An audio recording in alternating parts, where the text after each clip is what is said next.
Goeiedag almal. Paulus bevind homself in 'n tronk in Rome. Hy is ter dood veroordeel en hy het gewag om onthoof te word. Onder hierdie omstandighede ontvang hy 'n brief van Timoteus waarin hy skryf dat hy homself in baie moeilike en gevaarlike omstandighede bevind.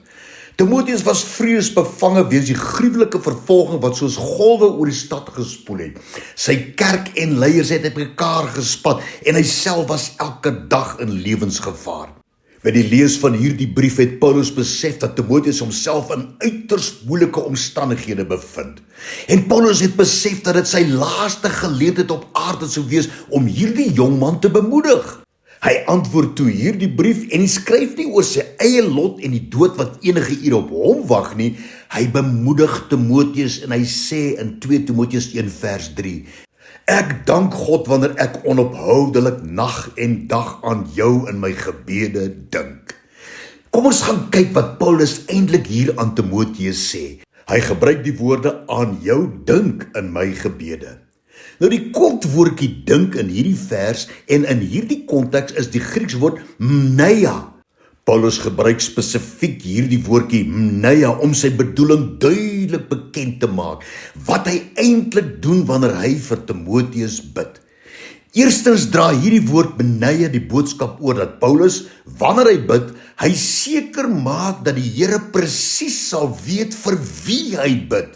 Tweedens gebruik Paulus hierdie woord mneia om 'n blywende indruk van Timoteus voor die aangesig van die Here te maak. Hierdie woord mneia skep die beeld van permanente standbeelde wat opgerig word. Figuurlik gesproke beteken dit dat Paulus so vuriglik vir Timoteus gebid het dat hy die troonkamer van God met standbeelde en fotos van 'n jong man versier het. Waar die Here ook al gekyk het, het hy 'n beeld of 'n foto van Timoteus gesien. Dis die metafoor van hierdie woord mneia. Met ander woorde, die Here is voortdurend gekonfronteer met die behoeftes van Timoteus vir wie Paulus onophoudelik nag en dag gebid het. Sou dit nie wonderlik wees indien jy weet dat daar iemand is wat op hierdie wyse vir jou bid nie? Kom ons draai hierdie vraag om en vra: is daar iemand vir wie jy op hierdie manier bid? Wat Paulus eintlik hier vir Timoteus sê is: Timoteus, ek gaan vir jou bid en bid en bid. Ek wil seker maak dat die fotos en beelde van jou opgestapel sal wees in die troonkamer van God. Waar hy ook al kyk, wil ek hê hy, die Here, moet jou en jou behoeftes raak sien. My gebede vir jou sal soos 'n ewige gedenkteken voor God staan.